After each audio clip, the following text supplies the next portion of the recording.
Amen. Thank you very much, choir. Great way to get us going here. Today we're going to continue on in our Lent series that we're calling Victor or Victim. And the idea behind this series, if you've been with us, you know, is that there are lots of things in our life that can lay claim over our existence that we can become victimized to. It's just part of living in a broken world where messed up things happen. And so far we've talked about how we can have victory over temptation when we give ourselves and others grace.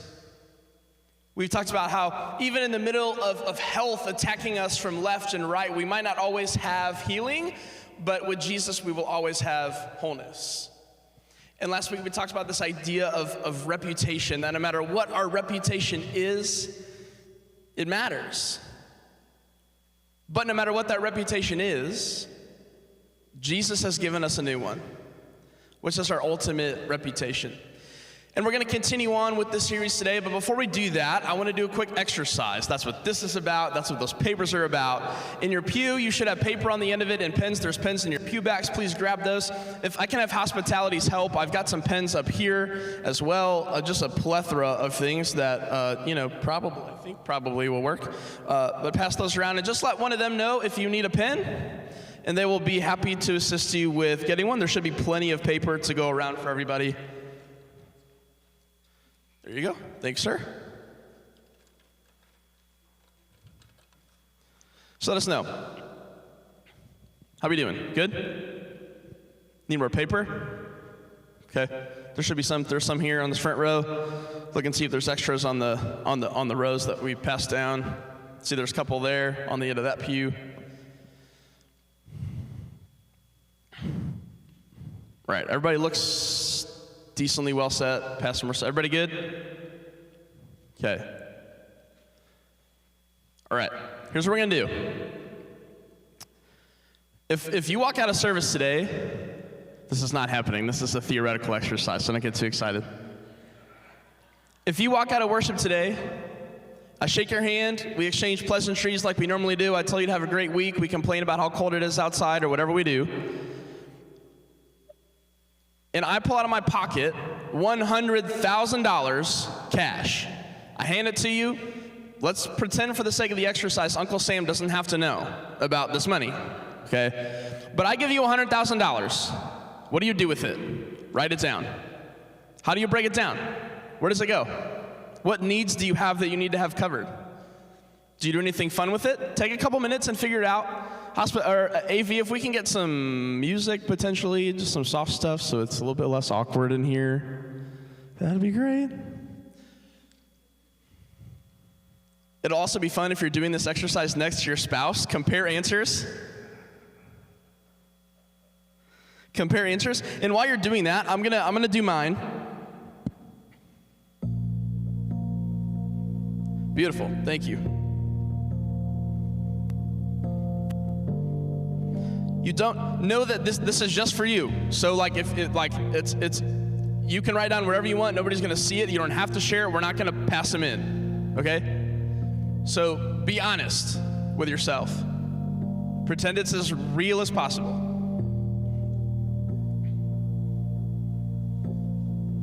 In the crushing, in the pressing, you are making new wine. In the soil I now surrender, you are breaking new ground. So I yield to you and to your careful hand. When I trust you, I don't need to understand. Make me your vessel. Make me an offering. I feel like I'm gonna be doing this. I'm gonna be the last one still working. You're all just gonna be staring at my back while I write all this stuff on here. I came here with nothing but all you have given me. Jesus, bring new wine out of me.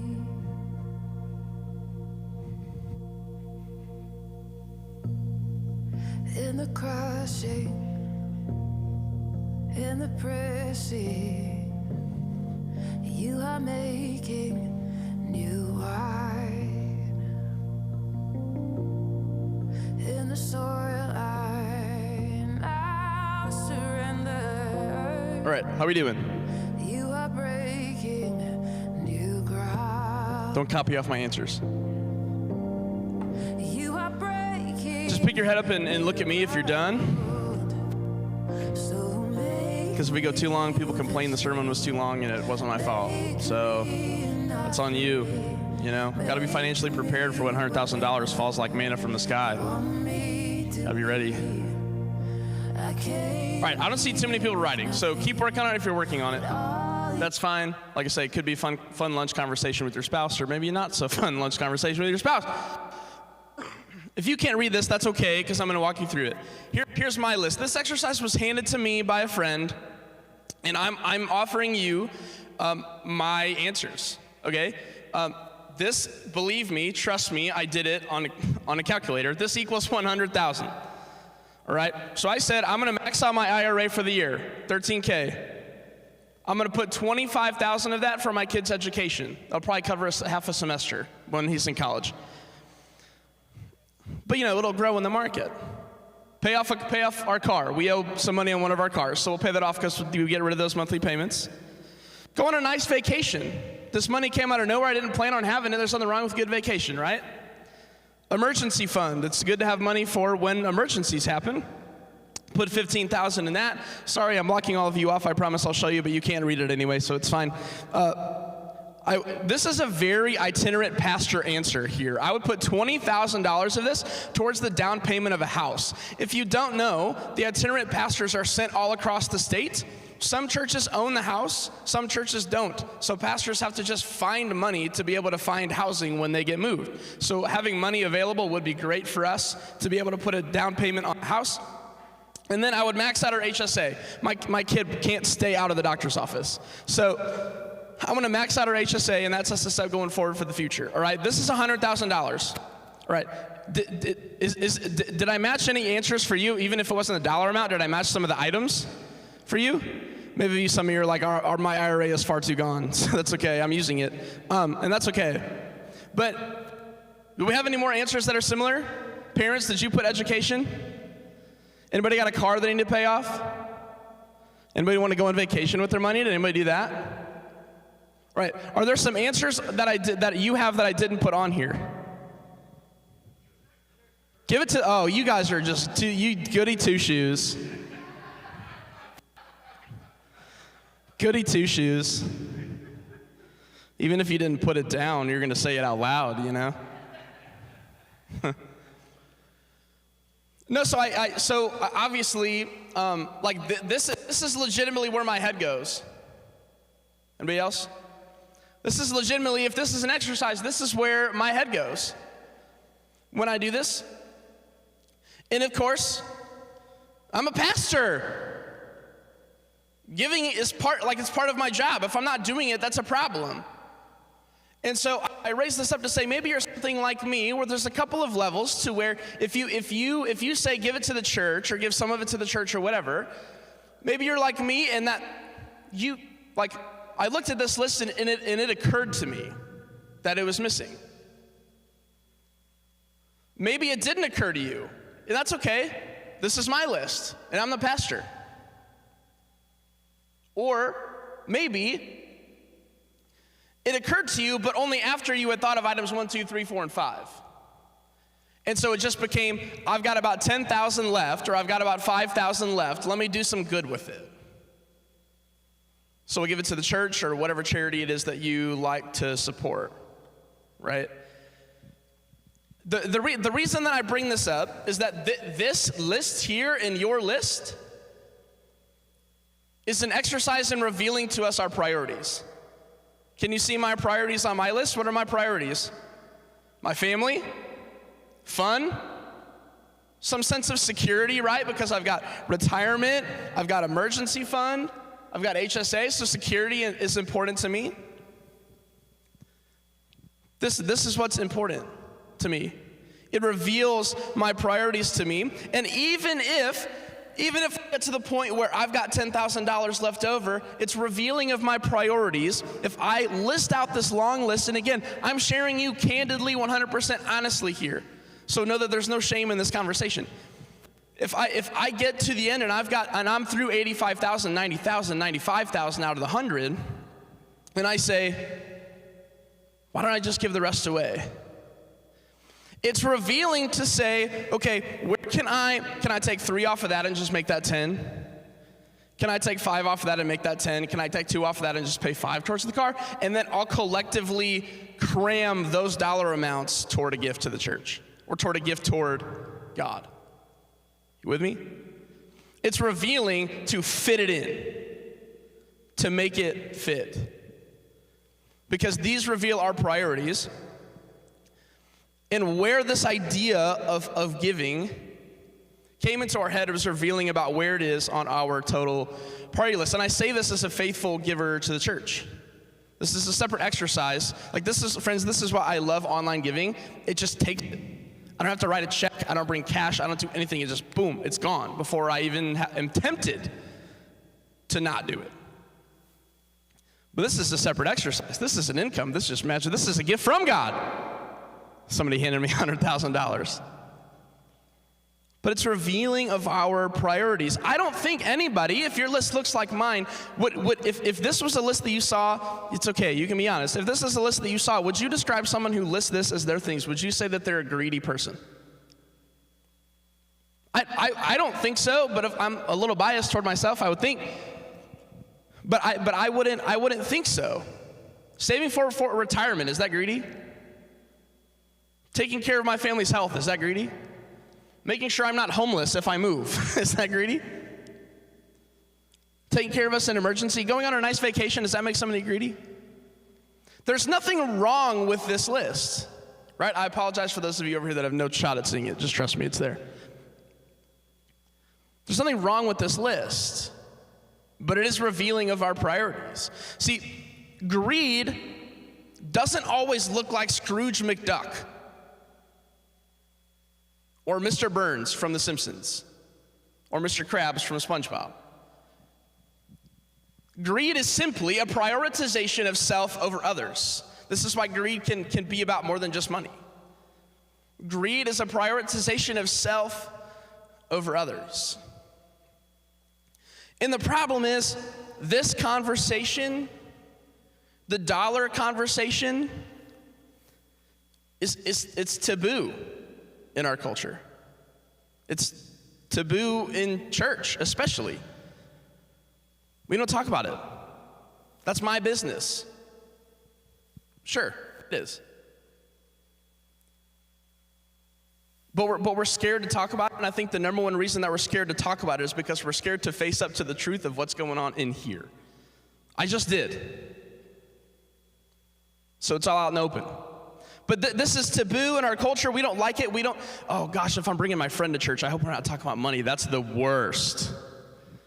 You're not wrong. But at the same time, I believe that's a great Sunday to come because I think that giving is one of the most transformative opportunities the world offers us. It is an easy way to say, I don't matter as much as the world wants me to. Something greater than me matters. That's why giving is a great transformative opportunity. It's one of the best things we could possibly do. But it's taboo. But let me tell you something. It wasn't taboo for Jesus. If this is something that we don't want talked about in church, if this is something that we don't think that should possibly be shared, then we're going to cut out 1/3 of the teachings of Jesus. Did you know 11 out of the 39 parables and stories that Jesus told are about money? That's about 28%. So I lied, about 1/3. Somewhere between 1/4 and 1/3. 11 of the 39 parables and stories Jesus tells in our scriptures are about money or involving money.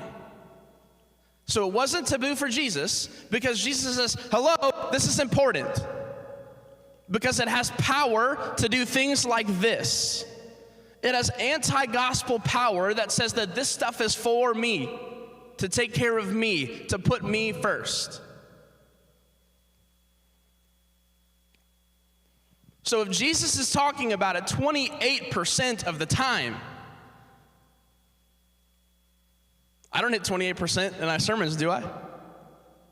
But Jesus talks about it 28% of the time, so we need to pay attention. And the story we're going to read today involves Jesus and a guy who struggles with the same thing as me. This guy's legal pad would probably look like mine in the story we find in our scriptures. Let's read it together. It comes from Luke chapter 12. It says this: someone in the crowd said to him, "Teacher, tell my brother to divide the inheritance with me." Jesus replied, "Man, who appointed me a judge or an arbiter between you?" Then he said to them, "Watch out. Be on your guard against all kinds of greed. Life does not consist in an abundance of possessions." And then he told them this parable. The ground of a certain rich man yielded an abundant harvest. He thought to himself, "What shall I do? I have no place to store my crops." Then he said, "This is what I'll do. I will tear down my barns and build bigger ones. And there I will store my surplus grain. And I'll say to myself, you have plenty of grain laid up for many years. Take life easy, eat, drink, and be merry." God said to him, "You fool, this very night your life will be demanded of you. Then who will get what you have prepared for yourself? This is how it will be with whoever stores up things for themselves, but is not rich toward God." All right, so here's some context. This guy approaches Jesus. Jesus is teaching, and this guy actually interrupts Jesus. He says, "Jesus, will you tell my brother to give me my money?" And Jesus is like, "Dude, I'm teaching here. I'm not a judge." But customary to the time, religious leaders oftentimes were arbiters over what would be legal cases at the time.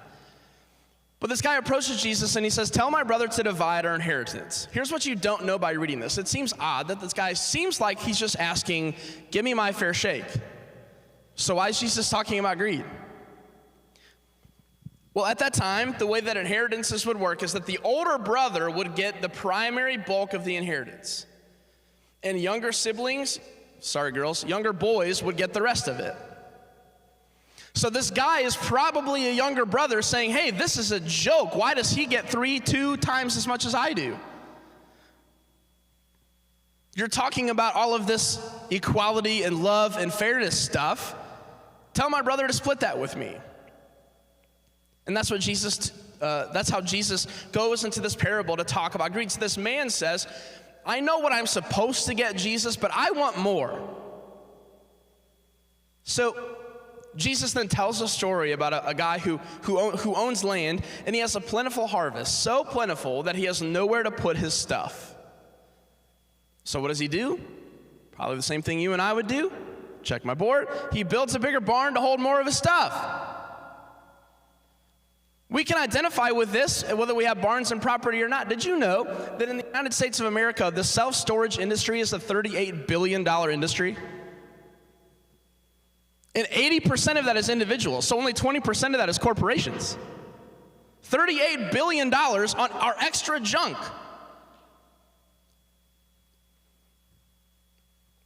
So Jesus says, well, what happens to this guy? His life is demanded of him that night. He dies. What are you going to do with all your extra stuff?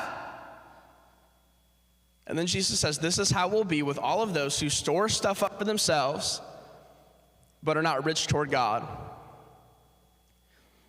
So, is Jesus saying we can't have savings accounts? Jesus saying we can't have emergency funds? We shouldn't have HSAs because we give it all away? We definitely can't go on vacations then, especially not expensive ones. I don't think that's what Jesus is going after here. I don't think Jesus is saying that this man shouldn't store things up for himself. What's the line that Jesus says? This is the way it will be for those who store things up for themselves, but are not rich toward God. The way that Jesus talks about this is that these are not necessarily, or they are mutually exclusive items. That you can store things up and be rich toward God. Do you see that?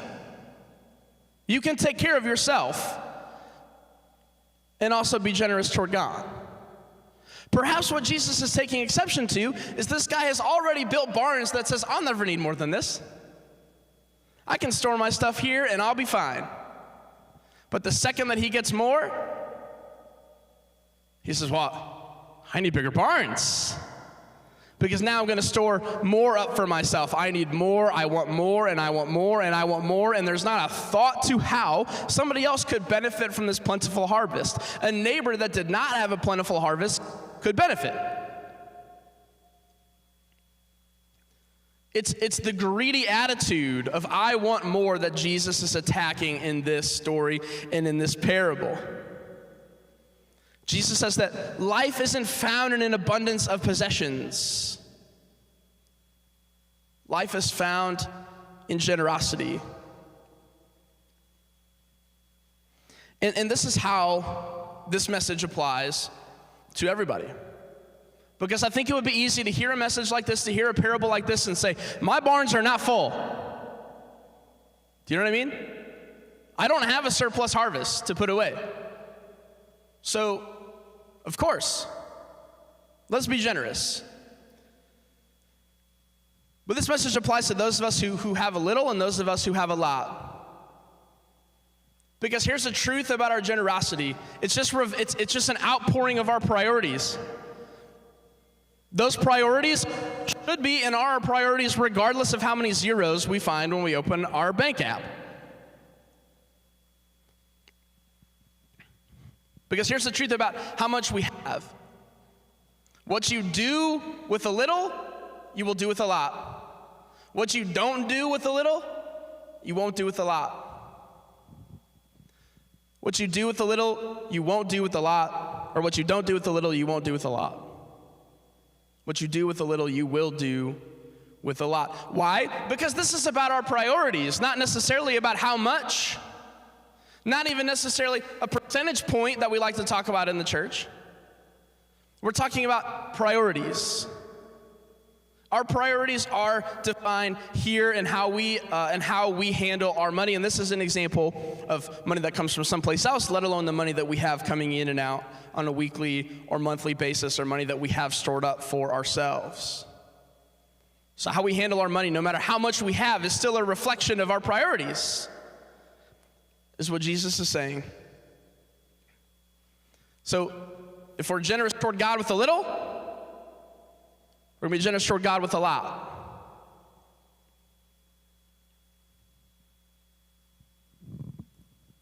And the generosity, then, is an aspect of every single part of our lives. It's built into the very fabric of who we are. Check out what 1 John 3:17 says about how we handle our money. If anyone has material possessions and sees a brother or sister in need but has no pity on them, how can the love of God be in that person? That's convicting. I'm not here to get into semantics about when we see somebody on the side of the road. You with me? But it's revealing that says the generous heart is the heart of God. The generous heart is the heart of God. Jesus says that the antidote for greed is giving. How can I be concerned about whether I have enough while I'm giving stuff away? How can I be concerned about wanting more when I give it away? They cannot happen at the same time. So the antidote then for any type of greed, which again, to remind you, is putting self ahead of others. And if we think to ourselves, I work hard for my money, yes you do. That's yours, you earned it, good job. You saved it, you were careful with your money, and now you're reaping the benefits in retirement wherever you are. You were right, take care of yourself. But if we want to question the idea as to whether we can place others ahead of ourselves when it comes to our finances, take a look at Jesus and his lifestyle. And let me know the time when Jesus put himself and taking care of himself over others. Was it when they arrested him? Was it when they beat him? Was it when they hung him on a cross? Jesus elevates others over himself, and this is what we are to do with every single portion of our lives. See, as a church, it's fine for me to come in and we talk about how, we need to stop lying, we need to stop being hateful, we need to stop being racist, we need to be more loving, but that's fine. Jesus, take the wheel on that. But I got the wheel with this. When this is indicative of really how we do everything else. Greed The antidote for greed is giving.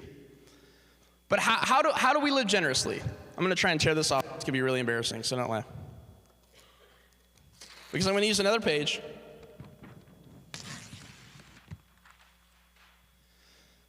And it's going to go like this. Here's something I want to show you. So just like anything else in our lives, any aspect of our discipleship, our prayer life, our worshiping life, the way we serve in community, how much time we give for the benefit of others, our patience, our compassion, I would tell you they're all processes, right?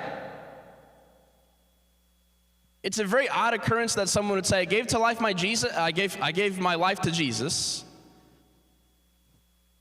and all of the things that I struggled with just vanished. It doesn't work that way. It's a process. And so our generosity is a process as well. And it looks like this. First, we start down here. This is going to turn into a ladder, sort of. I wrote the word nothing. When we're born into this world, we give it nothing. We are entirely consumers, aren't we? I have an 18-month-old. Consumer. He consumes everything. He doesn't help around the house ever. We offer nothing. We are only consumers. And then we get a little bit older, and what happens? We go from nothing to something. We get a job in high school, we cut grass in middle school, whatever it might have been, we babysit. We get something. We spend our money with it, we spend money, get whatever we want. But now I can give, maybe this means that as a kid I've grown to, I participate in the noisy offering and the special offering by bringing in my change that I've gotten from my allowance or whatever. We get something, right? And we offer it. But it's whenever we can, it's whenever it comes in, whenever it works. And then what happens later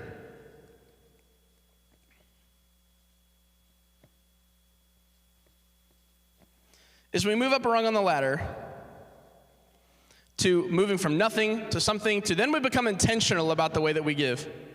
This is maybe where we see our tithe come into play here. Is in our intentional giving. Like I said, mine just comes out automatically. We become intentional and purposeful in the way that we give. It becomes a recurring thing for us. The organizations we support, the church we support, we make it a habit. This is when, think about it this way, something is not habitual. Intentional giving is habitual, right? But then this seems like the top of the totem pole, isn't it? But it's not. Then we can move from intentional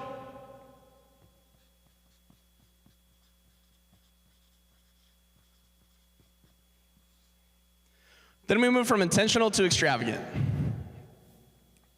Which means when I'm intentional, see the ladder? I'm intentional, but I stay within my means in the way that I give. When we move from intentional to extravagant, we give to the point where God has to intervene for that to work for me. I'm contributing so much for the benefit of others that God has to show up to take care of me.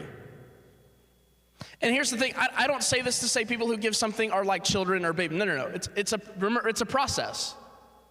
I don't know your life history. I don't know where you've come from. I don't know what your work history is. I don't know what your financial history is. We're on a journey. We're on a process together, right?